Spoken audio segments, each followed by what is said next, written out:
touchdowns, including the go-ahead 69-yard strike to Santonio Holmes. Those two have a connection. Yeah, really? Yeah, they do. I felt that way. Almost electric. Almost as if it was like Marshall and Cutler. No? You buying what you saw from Geno Smith yesterday? No, I'm not saying that. Kid does have a nice arm. He can go through phases where he gets very accurate, and then when you least expect it, he can go crazy inaccurate. Yesterday, he stayed on point most of the day. But I have to put this in some perspective. Buffalo started the year with a hellacious good secondary. And all of a sudden, they're down Jarris Bird, and then Stephon Gilmore. And yesterday, they lost a shutdown corner in Leotis McKelvin. Stud, maybe one of the best when Revis isn't healthy in the game. And the Jets protect Geno like crazy. Like, what's your thing about he had time to stand back there and call his mama and his girlfriend and order a pizza? And it was like that all day long. And he made some nice throws to deep one to Santonio when the game was sweet. But that kid who was trying to defend him probably doesn't belong in the league.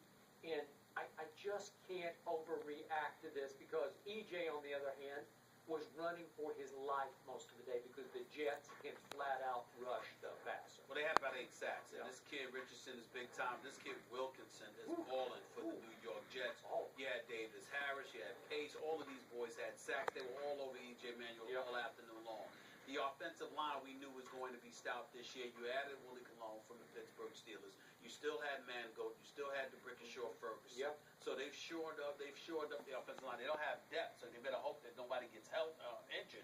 But they do have their starters. They can protect Geno Smith. But let's give Geno Smith credit where credit is due. Skippy's a dual threat. He can make plays with his feet as well as his arm. Which, by the way, I never saw him do at West Virginia, but I've seen more of it. Yeah, he can run the football, but he can really throw it. And he's got the arm to make all the necessary throws. Now, he's a risk taker. He's thrown 5 interceptions in the last 10 days, in the last 2 games. So, obviously, that's problematic, and he can hurt you just as much as he can help you.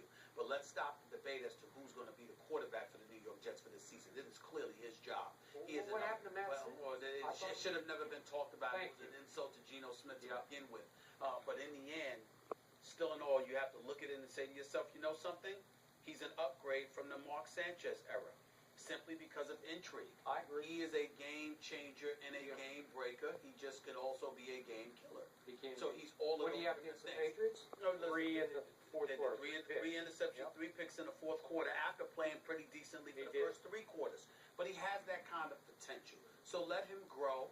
Let him be in the position. He did outplay Manuel, even though he had to go up against a significantly lesser Buffalo Bills defense. Mario Williams nowhere to be found. Just had 1 tackle yesterday. Makes no sense whatsoever. Marcel Darius came on a radio show last week, talked about them testing Geno Smith. Well, clearly he passed that test. We'll see what the Jets do moving forward, but they are 2-1 right now. They are the better team in New York right now, and they're in the hunt for the AFC East. So even that, all of those things should be complimentary. The initial ESPN.com power ranking, the one right before the year started? 26, 27. No, I thought they were 32nd last. No, or 31, 32. They were dead last. Yeah, the Jets were last. Wow.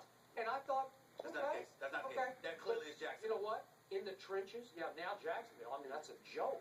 But in the trenches, the Jets are right up there with just about anybody in the league. Just in Defensively, both sides, and that offensive line, and Bilal Powell had 149 yards rushing. That was a big plus for them, no doubt. But again, we can't give so much credit because you had 100-yard receivers in Santonio Holmes and Stephen Hill. That's clearly an aberration. You had a 100-yard plus rusher in Bilal Powell. That's an aberration. I thought Chris Ivory was going to be the dude coming over for the Saints, and clearly Bilal Powell has beaten him out because that's somebody they're relying upon more. But the offensive line is the story for the Jets offense right now, along with Geno. Okay, from what you've seen so far, Geno a star in this league? I wouldn't go that far because you can't be a star when you're making those kind of mistakes. But he is a clear upgrade from Mark Sanchez with the potential to be a star. Skip is an upgrade from Mark Sanchez. He continues to use his feet because as long as he's using his feet, he's going to be able to make plays for them. And if you give the offense anything, the defense knows what to do with it because their defense is one of the top defenses in the league right now. I cannot ever give him a star in this league. All right. The Jets have managed and met our expectations thus far. Let's go to our final take, shall we? Shall we? It is